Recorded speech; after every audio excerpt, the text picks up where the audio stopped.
আলোর পত্রিকা নিউজ চ্যানেলে আজকে বসন্ত বই মেলায় আমরা পেয়ে গেলাম বিপ্লব কুমার হালদারকে, যাকে আমরা চিনি মঞ্চে রামকৃষ্ণ পরমহংসদেব হিসেবে, যাকে আমরা দেখেছি কাবলিওয়ালার অভিনয়ে, যাকে আমরা দেখেছি বনসাই বিভ্রাটের অভিনয়ে আমরা দেখেছি মঞ্চে।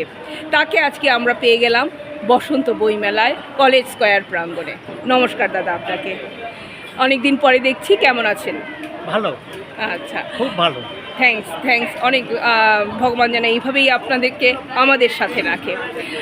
বলছি দাদা, আপনি এই শ্রুতি নাটক থেকে সরে এসে আপনি নাটকটাকে বেছে নিয়েছেন, নাটকটাকে হাতিয়ার করেছেন জীবন সঙ্গী, এক প্রকার বলা যেতে পারে জীবন সঙ্গী আপনি করেছেন।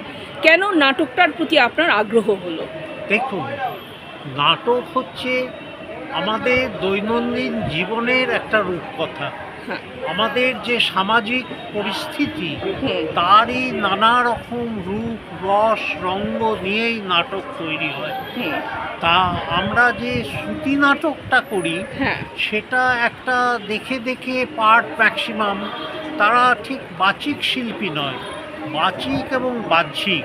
সেখানে বডি ল্যাঙ্গুয়েজ থাকতে হবে, আই মুভমেন্ট থাকবে, পায়ের স্টেপিং থাকবে, এবং কোঅ্যাক্টরের সাথে যে বডি ল্যাঙ্গুয়েজে আমরা কথাবার্তা বলি, এই যেমন এখন আমি ইরার সাথে কথা বলছি, ইরা মাথা নাড়ছে, আমিও মাথা নাড়ছি, এই যে দুজনের যে যোগাযোগটা, এই আত্মিক যোগাযোগ, মানে আত্মার যে যোগাযোগ, এইটা থাকলেই নাটকের রূপ প্রকাশ পায়।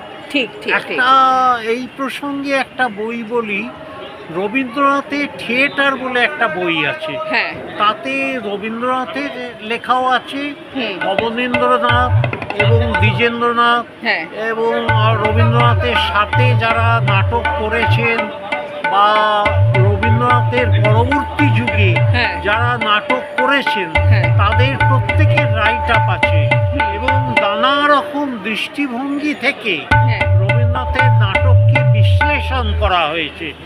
যেমন বিসর্জন উনি অল্প বয়সে যখন করলেন উনি বৃদ্ধের রোল নিলেন, আবার বড় বয়সে বৃদ্ধ বয়সে উনি যুবকের রোল নিলেন, এবং উনি এতটাই নাটকের ভেতর ঢুকে যেতেন যে সেই কালী মূর্তিকে তিনি দু হাতে করে ছেড়ে তুলে ধরলেন।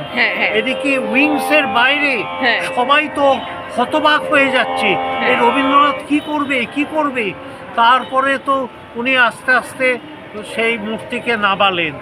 এর ভেতরে আরেকটা ঘটনা অনেকেই জানেন না, উনি সেই বলির খাড়া তুলে ধরেছিলেন, প্রচণ্ড ধারালো সত্যিকারের খাড়া। তখন কি হয় একটা রব উঠে গেল উইংসের ভেতরে, কাকে বলি দিয়ে দেবে রবীন্দ্রনাথ, তা ওনাকে আবার আস্তে আস্তে পেছন থেকে টেনে নিয়ে সেই খাড়া নামানো হলো।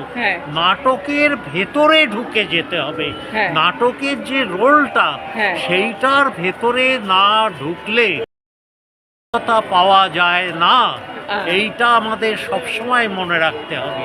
নমস্কার, ধন্যবাদ দাদা।